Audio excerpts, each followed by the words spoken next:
Tell us about 99 Rise first, and then I want to get to Citizens United. Well, we're fighting to end the big money corruption of our democracy, like many are in our country, and we're using the weapon of nonviolent civil resistance to do so. And were you participating in the event over at the Supreme Court yesterday? Not yesterday. There were 7 true patriots who went into the chamber of the court, and one by one, in a dignified act of nonviolent civil disobedience, stood up and spoke truth to power against corruption to defend our democracy, following the example that I set last year. Do you know if they were arrested? Yes, and they're still in jail right now, the Supreme Court 7 that we're calling. Really? What were they arrested for?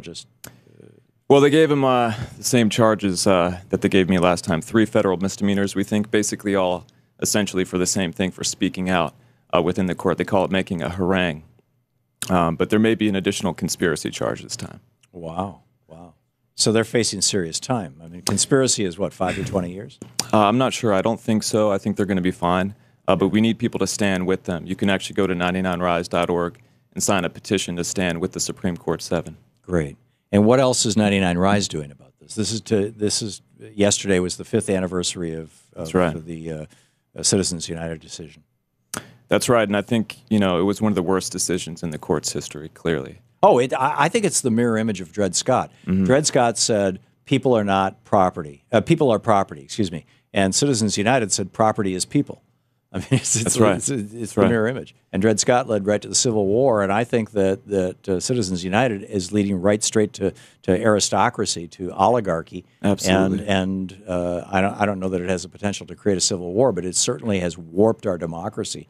No doubt. I mean, we don't want to just go back to the days before Citizens United, right? We're in the era of super corruption after Citizens United, and 5 years is enough, and that was the message that we were in the court to bring. But we believe that we're not going to win this fight unless we follow in the tradition of the abolitionists, the civil rights movement, the women's suffrage movement, that used the tool of nonviolent civil disobedience to make business as usual untenable until there was change. And that's the example that we're setting through this action. But now we need to do that at a mass level. So what do you have coming up? And how can people participate? That's right. So many people were inspired when I stood up alone in the Supreme Court, and many more now that 7 have done that. But we need something that's not 1, that's not 7 people, that's hundreds, thousands. And we're planning now potentially, in the early stages, I won't make a promise, but to organize mass civil disobedience here in the Capitol, to shut it down if necessary, to force change. And if people are inspired by that vision, we want them to go to 99rise.org and sign up to be part of it. Wow. Now, in this era of bizarre hyperreaction, are you concerned that what you're doing is a criminal conspiracy? We in the nonviolent tradition stand on Martin Luther King conviction of our acts. We just celebrated a national holiday for someone who went to jail like 35 times in their life, right? Yeah. So we see this as something that's not a mark of shame when you go to jail for justice. It's a badge of honor. And it's something that everybody who loves our country should be proud to do. And especially at this time when everything that we value, the people, the places, the principles that matter to us in our country are at risk. Mm-hmm. If we continue to live under a government that represents just the 1% and not everyone, if you care about our country, if you love your country, it's the time now to step up and be willing to do whatever it takes to reclaim our democracy. What is if 99 Rise was totally successful and we hit the end result that you're shooting for? What is that? What would it look like? What is it?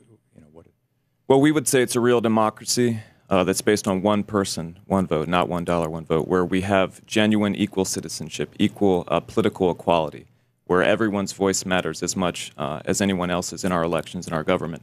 And we feel that we need a constitutional amendment to do so, and additionally federal legislation. And it has to meet the test of separating wealth and state, of establishing political equality regardless of wealth. And we feel that it most likely needs to address corporate personhood, establishing that money is not First Amendment protected political speech, and that Congress has the right and the power as the representatives of the people to regulate political spending to ensure political equality.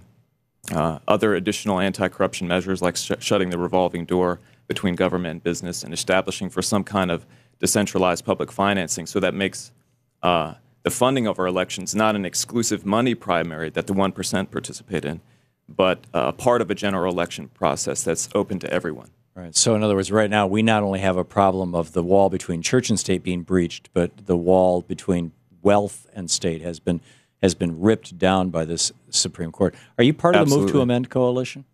We are allies. You know, I'm not personally myself. You know, I'm an ally and friend of many people that are part of it. Yeah. And we want to work with everybody in this movement. And our message, and to people that are working on this, and to many of your viewers who I know or listeners who agree with us on this issue, is that now is the time where we have to go beyond signing petitions, right, or even just lobbying, or talking to our neighbors and our coworkers. We have to be willing to step up to make deeper sacrifices to show the urgency of this fight, and to be willing to disrupt business as usual, to force this conversation to the front of the dialogue in our country, and to force change. Is there a specific action coming up that you want people to know about? Like I said, we're looking at possible plans for the summer or the fall for a campaign of mass civil disobedience, potentially here in Washington, D.C., which is sort of the heart of the problem.